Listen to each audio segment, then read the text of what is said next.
Okay, so it's kind of worrisome when a woman can carry all of this by herself. That means that it's not very strong and it really doesn't need all this room. So since she just arrived, I'm gonna go ahead and open her up and find out what she might need. One thing that I see right away is that they have pulled some larvae out, which is never a good sign. I am going to take a guess that this hive has mites. Okay, so the medium honey super was just all foundation. So I'm down to the double deep. And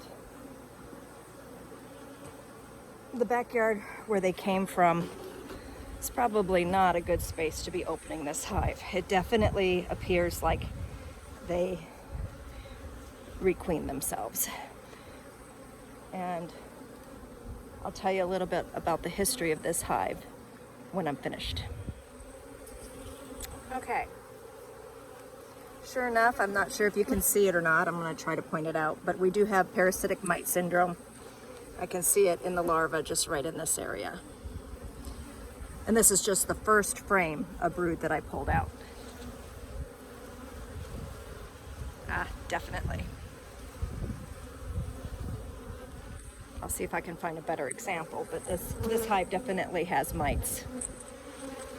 It's a good example of the parasitic mite syndrome that the mites cause. All the dead larvae and pupa being uncapped.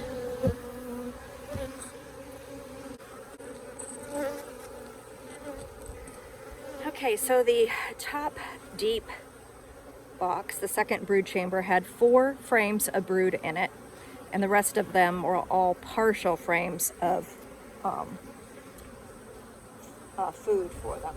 So what I am going to do, luckily, is that Tina sent me home with 2 of her nukes that we pulled from her hives, which are Cordovan Italians or Aria Italians. And what we are going to do with them is that they've already started creating queen cells. So I am going to kill the queen in this hive. I am going to split it. I'm going to go into Tina's nukes and pull a frame each that have queen cells in them. If I can't share enough, what I will end up doing is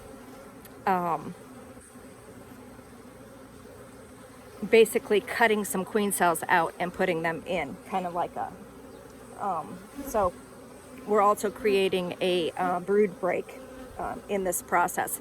But the issue is I still have not found the queen, and there was no eggs in the top brood chamber, which is abnormal for this time of year.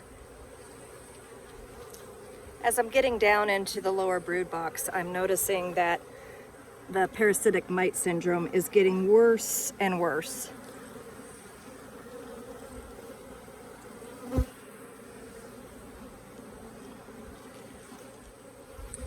Okay, and they were getting ready to swarm. I've opened up the queen cells, and there is an egg in 2 out of 5 of them. They had plenty of extra room downstairs. It's usually, they did not need to swarm, but this is something that they'll do when they have an extremely high mite load. They'll create a brood break on their own. And there's Miss Mama, literally on the last frame I'm looking at. And I'm thinking she's got an egg sticking out her butt, or she did have. Okay, I got pretty lucky. I couldn't find my marker to mark which frame is going to have the queen cells that I want to keep on it, but luckily I found a frame that already had a white pin, so that will work.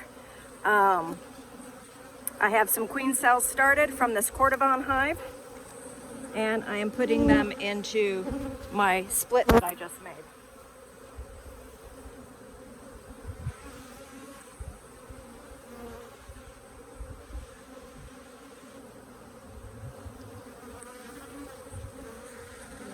And just like a woman to change her mind, I decided to keep that queen.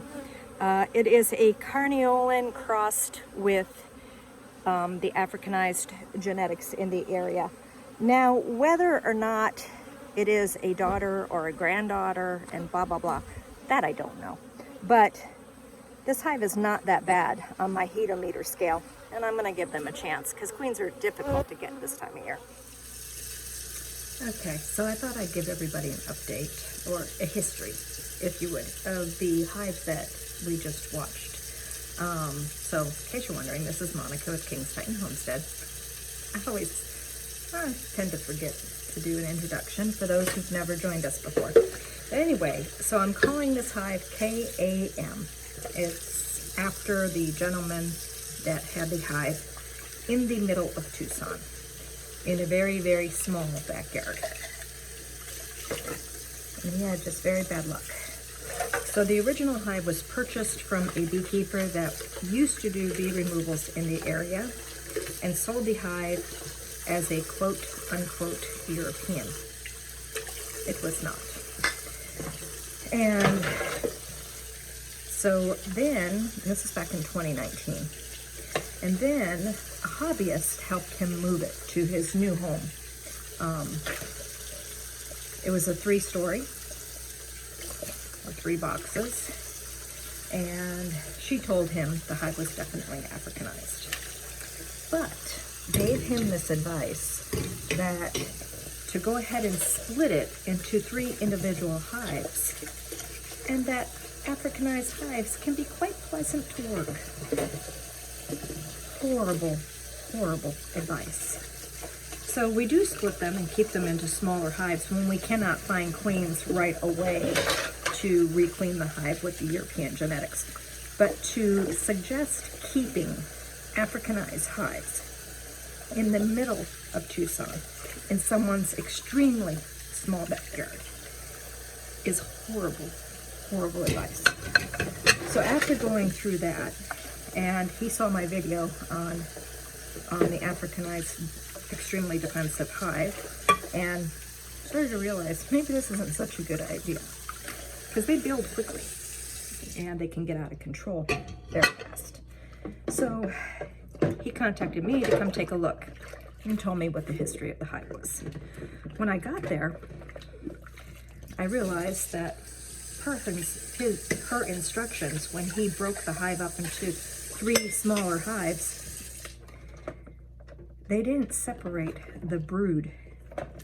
So all the brood was left pretty much in the bottom brood chamber, and a little bit was in the next box, now an individual hive, and it did not requeen properly. So it was laying workers when I visited it.